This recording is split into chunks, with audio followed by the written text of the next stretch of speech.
business is often as linear as you go process. But the smarter decisions you make early on, the better chance your company has for success. If you have an entrepreneurial idea, try these tips from our experts in the field of upcycling business.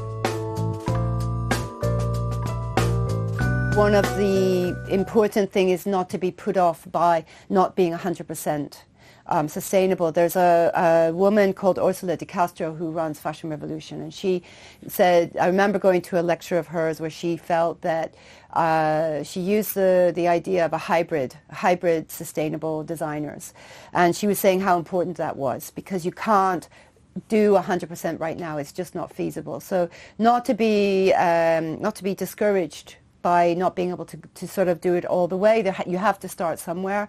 So I think that's really, really important. The way we look at upcycling and the way we've approached it is there's two parts. There's the first part, which is more on the artistic side, right? So like I said earlier, you're working with bespoke materials, you're working one-off, but then gradually from there, that you get to the production side. So I would recommend people that you start with the artistic bespoke products, because that's when you're experimenting. You're creating a minimum viable product to test out with the market. You test your supply chain, you see how it works. Now, once you've got that sorted out, then I strongly recommend you move that towards the production side of things, where you start getting scale. You start working with key partners. So please don't try to do everything yourself, because that's what we tried to do, and it was super demanding. Time-consuming, demanding, resource-intensive. So be very strategic. Look at what your strengths are. If you are good at design, do design. If you're good at production, do production. But work with partners. My 3 top tips for somebody starting an upcycling business would be, first, just to start doing it. Just don't worry about getting everything perfect. I wanted to start working with bioplastic. That's taken a bit of time, so I'm working with recycled plastic to begin with. And there's lots of things that I can improve on. But I think when you start, you can get going, you can make improvements, and then you see other things that need improving, and you start doing that as well. So just start. My second tip would be to look at what's locally available, what you can get hold of, and start to use that. And then my third one would be to just spend time really playing with the material and using its natural characteristics. A lot of people, other businesses that do a similar thing to what we're doing, it's more of a craft industry type thing. So, you know, people sell their products at craft markets or at local, you know, curio stores type of thing. But we're aiming our brand and our product line at sort of the high-end fashion industry.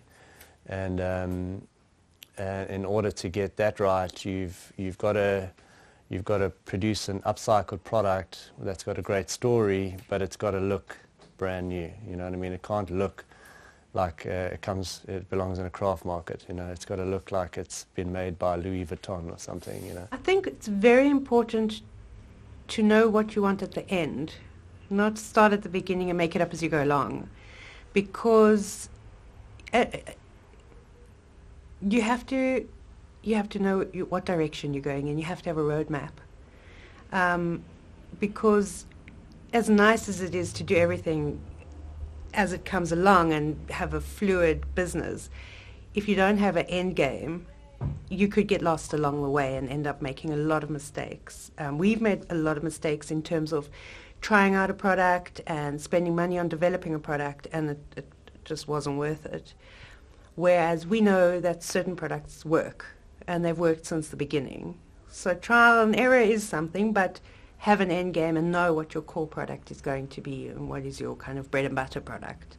And once you've got that established and working, then you can start veering off into other avenues and testing new products and trying out new things. Meu conselho para as pessoas que estão montando negócios em upcycling, a primeira coisa é fazer, agir. Tirar a ideia da cabeça e fazer com que ela exista de verdade. E a partir daí é muita pesquisa, seguir as hashtags mesmo. Eu sigo em todas as redes sociais a hashtag Upcycling. Então eu recebo informações do mundo inteiro diariamente. Eu fico sabendo, isso aqui está sendo feito na Indonésia, isso aqui está sendo feito lá na Espanha. E a pesquisa com o amor e a vontade de transformar com certeza vai gerar algo bacana.